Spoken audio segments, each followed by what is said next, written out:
Karibu tena mtazamaji wa Manyuzi TV kuendelea kupata dondoo za kimichezo kutoka hapa.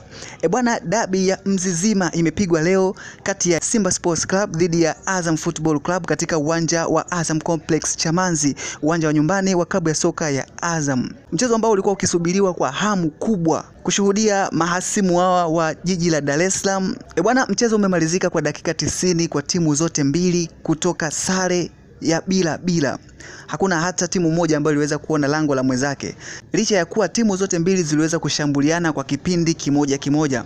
Kwa upande wa Azam Football Club iliweza kufika zaidi langoni kwa Simba katika dakika 45 za kipindi cha kwanza, zikionyesha kushambulia zaidi. Huku kwa upande wa Simba Sports Club iliweza kutawala kipindi cha pili cha dakika 45 za mwisho, zikionekana kufika zaidi katika lango la klabu ya soka ya Azam Football Club, licha ya kuwa hawakuweza pia hata kuambulia kupata ushindi. Kuna vitu viwili ambavyo mashabiki pamoja na wapenzi wa klabu hizi zote mbili zimekuwa zikilalamikia, ni pamoja na substitution za makocha wa timu zote mbili, ikiwemo kwa upande wa Azam Football Club baada ya kutolewa mchezaji Idi Nado ambaye alikuwa anaonekana upande wa kushoto eneo la mbele la timu hiyo, aliweza kufanyiwa substitution na kutoka nje, hali iliyopelekea mashabiki wa Azam kuona kwamba kutolewa kwa Idi Suleiman ni kwamba timu imepoteza tena nguvu ya kuelekea langoni kwa Simba ili kupata ushindi.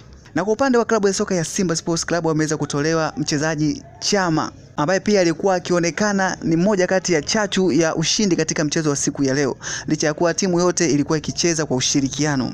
Kwa upande mwingine pia Simba Sports Club inalia na referee baada ya kuonekana kuwa mchezaji wao mmoja aliweza kufika katika boksi la mpinzani Azam Football Club na kuchezewa rafu ya kusukumwa na kudondoka chini, kitu ambacho kwa upande wao litafsiri kwamba penalty.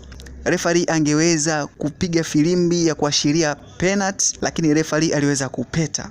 Dakika 90 ndizo ambazo zimeamua mchezo huo, kila mmoja kuondoka na alama moja, huku alama moja ikibakia kwenye bodi ya ligi ya NBC Premier League. Matokeo ya mchezo huo umeweza kupelekea klabu ya soka ya Simba Sports Club kusalia katika nafasi yake ya pili akiwa na pointi 35, huku Azam Football Club akisalia nafasi yake ya tatu kwa kuwa na pointi 33. Ambaye anaongoza ligi katika msimamo huo ni Young African Sports Club akiwa ameshikilia alama zake 41 katika msimamo wa ligi ya NBC Tanzania Bara mwaka 2025-26. Bwana, hii ni Manyuzi TV, nimekupitisha kufahamu matokeo ya mchezo wa siku ya leo wa dabi ya Mzizima ambao umepigwa majira ya saa 1 jioni Aprili 5, 2026. Endelea kufuatilia kupata dondoo mbalimbali zikiwemo za kimichezo, teki, burudani pamoja na kufahamu masuala ya kijamii. Usiache kusubscribe, kulike, kushare na kucomment. Tukutane tena hapo.